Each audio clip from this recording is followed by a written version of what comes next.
berlangsung dengan penuh kecurangan yang melibatkan Presiden Joko Widodo dan penyelenggara negara lainnya. Keterlibatan Presiden Joko Widodo untuk memenangkan anak kandungnya menjadi perhatian internasional.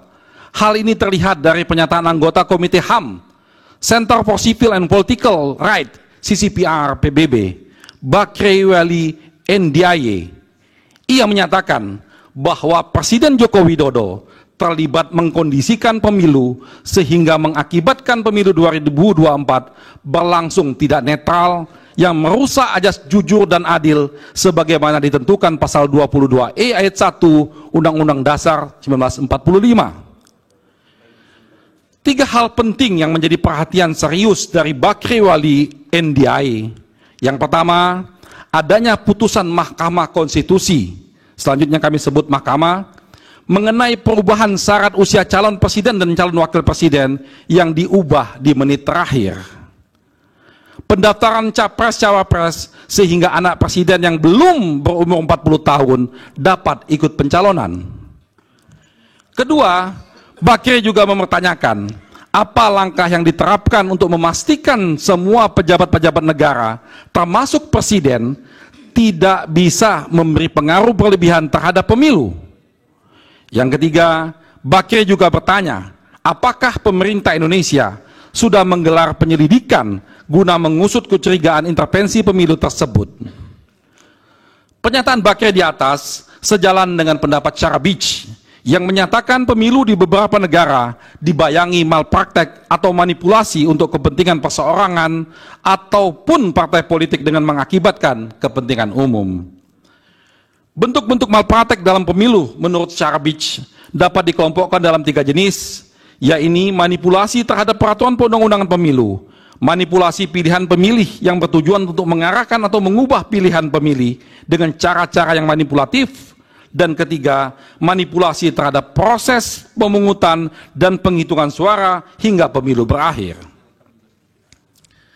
Ketiga jenis malpraktek tersebut secara sempurna justru terjadi dalam penyelenggaraan Pilpres 2024. Malpraktek Pilpres 2024 berawal dari ambisi Presiden Joko Widodo untuk melanggengkan kekuasaannya. Ada 3 tahapan yang dijalankan oleh Presiden Joko Widodo untuk memuluskan kepentingannya. Tahap pertama, melalui wacana jabatan presiden selama 3 periode dengan berbagai instrumen. Lalu tahap pertama gagal karena ditentang oleh banyak pihak. Selanjutnya Joko Widodo melancarkan tahap kedua berupa wacana perpanjangan masa jabatan. Tahapan kedua ini pun gagal, yang selanjutnya melancarkan tahapan dengan menunjuk calon pengganti sebagai tahap ketiga. Tahap ini sudah dan sedang dijalankan.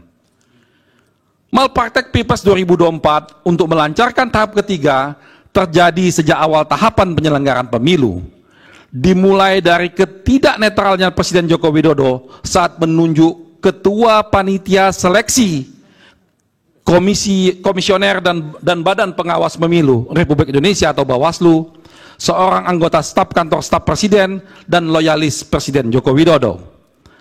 Akibatnya, proses yang tidak netral sedari awal itu telah menyebabkan pelanggaran azas dan prinsip penyelenggaraan pemilu sebagaimana disebut dalam konstitusi dan undang-undang pemilu, yaitu antara lain jujur, adil, mandiri, akuntabel, efektif, dan efisien.